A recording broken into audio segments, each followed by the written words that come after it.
If a hero can beat any villain with just one punch, how do you make a show about that hero interesting?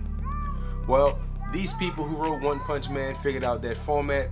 Hang out with me and let's talk about it. So, this is my quick rundown of One Punch Man Season 2. I'm going to be talking about the things that really stood out in Season 2.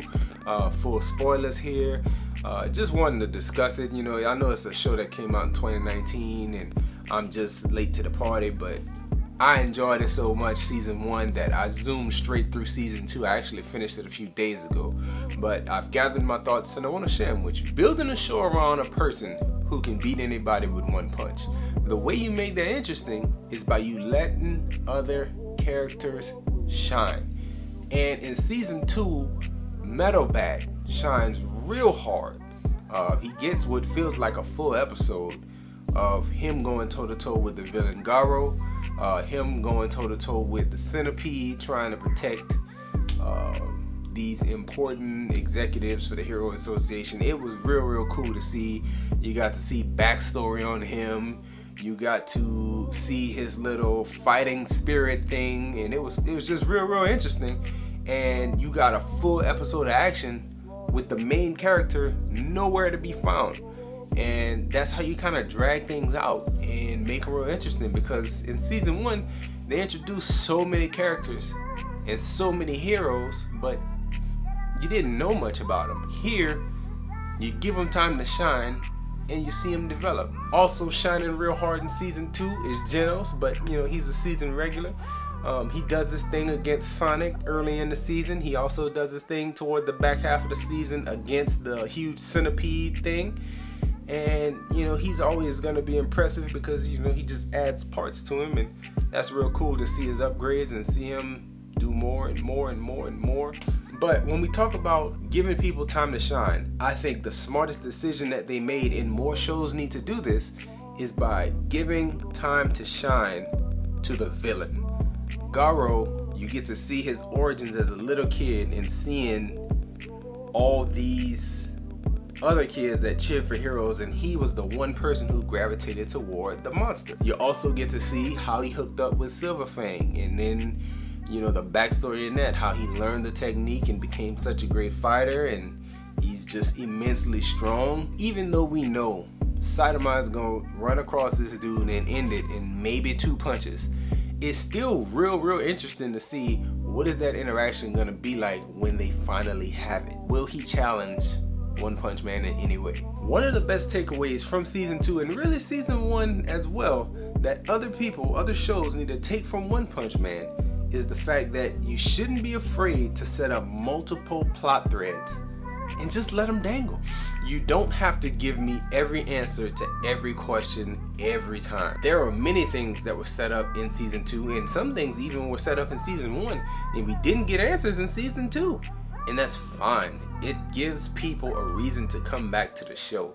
It builds anticipation, and for a show, you always want to have a fan base that's waiting for more. And that's exactly where I'm at after watching One Punch Man Season 2. And I think if you got into it and you saw Season 2, you would probably be waiting for Season 3 to come as well. And it's just so many things that you can look at and say, hey, when are they gonna answer these questions? All the way back at the end of Season 1, someone told Genos, Metal Knight is actually your enemy.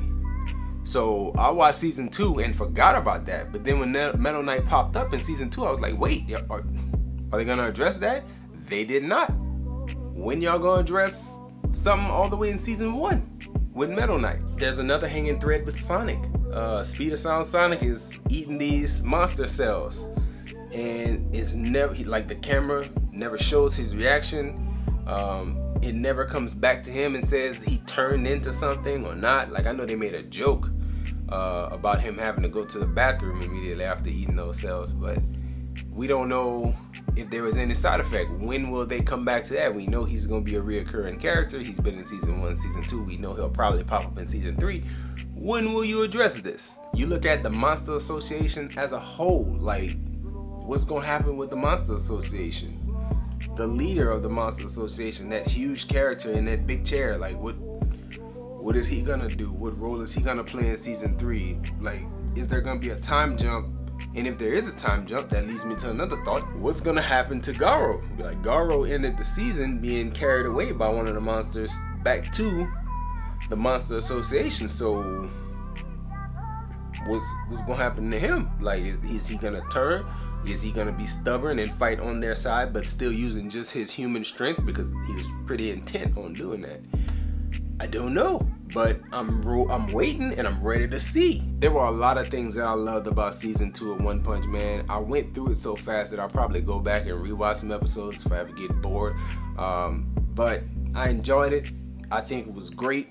I think there's a lot of gold there in the way that they tell those stories. There's a lot of use of comedic elements that were there in season 1 and really exaggerated in there again in season 2, and I enjoyed it so much to see Saitama just dismiss bad guys with, you know, such nonchalant attitude. I really enjoyed it. I can't wait for season 3 to come out. I haven't heard anything, any rumors. I know there's been a shutdown in production with the virus and everything, but I'm just really hoping that season 3 can come out within the next year and we get a chance to enjoy it. There is new content coming. Umbrella Academy is going to be coming out next week. I'm going to be reviewing that, so if you like my reviews, please come back, check out that Umbrella Academy review. If you haven't seen my breakdown of the Umbrella Academy season 2 trailer, I'll link it at the end. If you're watching on Facebook, please follow this page. If you're watching on YouTube, please like this video and subscribe to the channel. Try to help me grow this thing. I love it. Glad that you came to hang out with me. Enjoy yourself, guard your heart, and I'll see you on the next one.